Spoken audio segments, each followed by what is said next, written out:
The chief of staff of the Israeli army has come out and endorsed yet another attack on the Gaza Strip.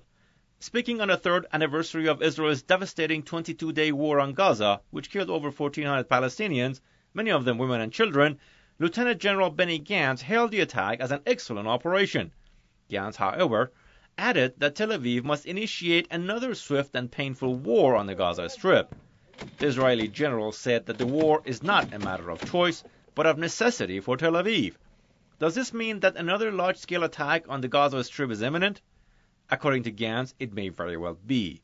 The top Israeli commander says Tel Aviv is waiting for the right time to initiate the war. Israeli forces already carry out attacks on the Strip, both from air and ground, killing many civilians in the process. On Wednesday, Palestinian mourners put to rest the body of a 22-year-old who was killed following an Israeli airstrike. Israel's war on Gaza devastated the besieged coastal strip, the effects of which are still felt. Israel is ruled by a racist ideology that aims at killing as many native Palestinians as possible. And this has been going since 1948. And this should not come as a surprise to us.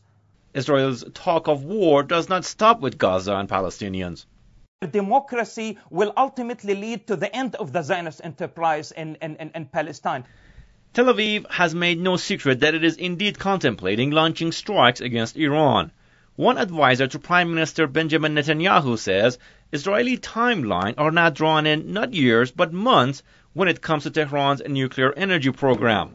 He has said the problem is not military capability, the problem is whether you have the stomach, the political will to take action. Washington remains a die-hard ally of Tel Aviv, giving it unconditional protection militarily, politically, and financially. Despite its own terrible economic downturn in years and unprecedented cost-cutting measures, the U.S. remains loyal to Israel and gives it more than $3 billion in annual aid. U.S. Congress has also decided to allocate an additional $235 million to continue development of Israel's missile systems in 2012.